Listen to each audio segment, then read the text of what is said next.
Ang tunay na pamumuno ay paglilingkod at ang tunay na Kristiyano ay hindi natatakot yumuko at humawak ng maruming paa. Sa totoo lang, doon natin mas nararanasan ang Diyos sa paglilingkod sa ating kapwa.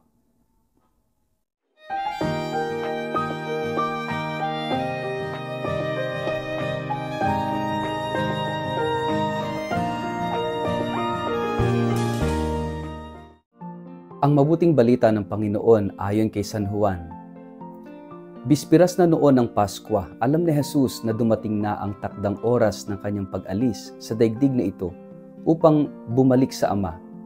Mahal niya ang kanyang mga tagasunod na nasa daigdig at sila'y minahal niya hanggang sa wakas. Pagsapit ng hapunan, inilagay na ng dyablo sa isip ni Judas na anak ni Simon Iscariote na ipagkanulo niya si Jesus.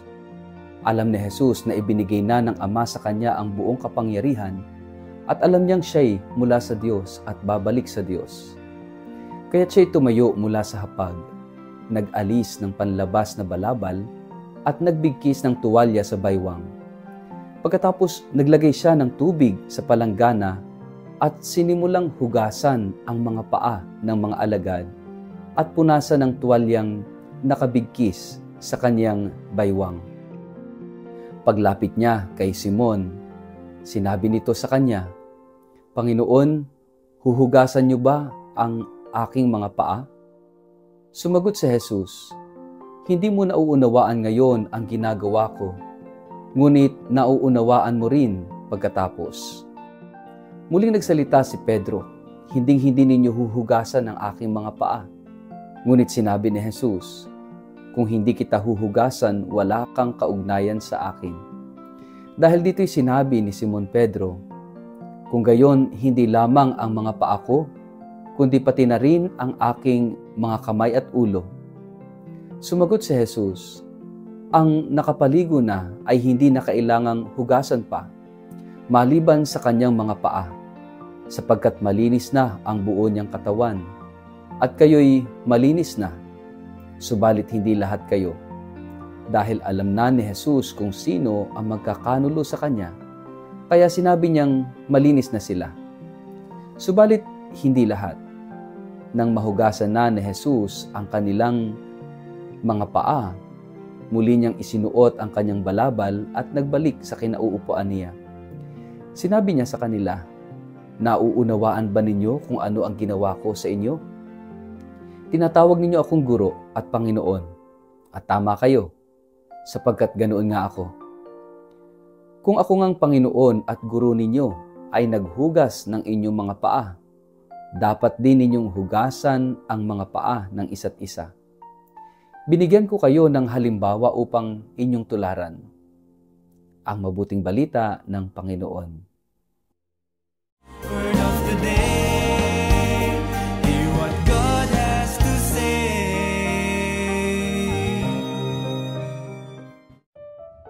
Mapagpalang araw po sa inyong lahat. Kumusta po kayo? Ang ating pong word of the day ay washing.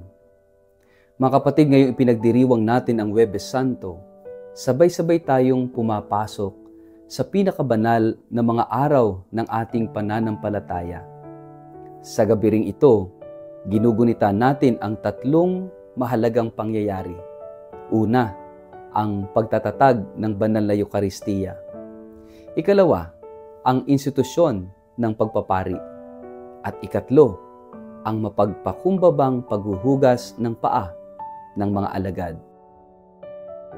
Sa ating ebanghelyo, ngayong gabi mula kay San Juan, nais kong ibahagi sa inyo ang isang salitang magbubukas sa atin ng lalim ng misteryong ito, yung paghuhugas. Sa gitna ng huling hapunan, tumayo si Jesus. Naghubad ng kanyang panlabas na kasuotan. Kumuha ng tuwalya at sinimulang hugasan ang paa ng kanyang mga alagad. Isang Diyos na lumuhod upang maghugas ng mga maruruming paa. Isipin natin ito. Ang lumikha ng langit at lupa ay lumuhod sa harap ng kanyang nilikha. Ang hari ng mga hari ay naglingkod gaya ng isang alipin. Ito ang radikal na imahe ng pag-ibig. Pag-ibig na yumuyuko, hindi naghahari-harian.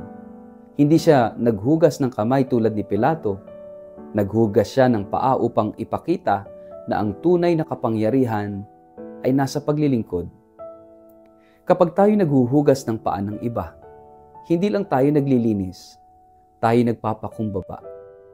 Ipinapakita natin na handa tayong yumuko, maglingkod, at tanggapin ang marumi, mahirap, at hindi ka nais-nais sa ating kapwa.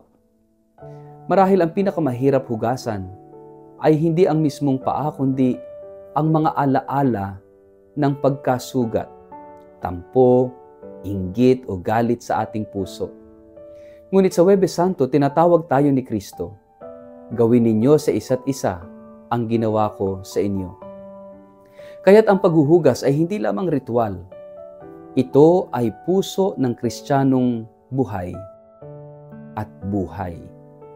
Handa ba tayong hugasan ang paa ng ating asawa, anak, magulang, katrabaho, o kapatid sa komunidad kahit tayo nasaktan, nalimutan, o hindi pinansin? Ang isa sa mga paa na hinugasan ni Jesus ay kay Judas, ang taong magkakanulo sa kanya. At kahit alam niya ito, hindi siya nag-atubiling lumuhod at hugasan ang kanyang paa. Anong uri ng pag-ibig ito? Ito ang pag-ibig na marunong magpatawad kahit masakit. Ito ang pag-ibig na nagbibigay kahit hindi nararapat. Ito ang pag-ibig ng Diyos. Kaya sa paghuhugas ng paa, tinuturuan tayong yakapin ang awa ng Diyos. Sa Eukaristiya, matatanggap natin ang kanyang katawan at dugo. Isang alay ng walang kapantay na pag-ibig. Ngunit sa ating mga kamay ay naroroon ang paanyaya. Magmahal ka rin tulad ko. Magpatawad ka, maglingkod ka. Ang Huwebes Santo ay hindi lang para sa altar kundi para rin sa kalsada. Hindi lang ito para sa misa kundi para sa misyon. Kapag tayo'y lumuhod upang maghugas ng paa, sinasabi nating, ako ay alagad na hindi naghahanap ng posisyon kundi pagkakataon para magmahal. Ito rin ang paalala sa mga pari, mga relihiyoso at mga laiko na namumuno. Ang autoridad sa simbahan ay hindi para maghari kundi para maghugas ng paa sa mga mahihirap, sa mga may sugat sa puso, sa mga nalalayo sa Diyos. Ang tunay na pamumuno ay paglilingkod at ang tunay na Kristiyano ay hindi natatakot yumuko at humawak ng maruming paa. Sa totoo lang, doon natin mas nararanasan ng Diyos sa paglilingkod sa ating kapwa. Sa gabing ito, tinatawag tayong hugasan hindi lang ang paa, kundi ang puso. Linisin natin ang ating budhi. Alisin ang mga galit, yabang, sama ng loob, at kawalang pakialam. Palitan natin ito ng kababaang loob, malasakit at awa. Kapag nilinis natin ang ating loob, saka natin tunay na maiintindihan ang kahulugan ng Eukaristiya, ang katawan at dugo ng Diyos, na ibinigay upang tayo ay hugasan at gawing bago. Mga kapatid, ang Huwebes Santo ay paanyaya.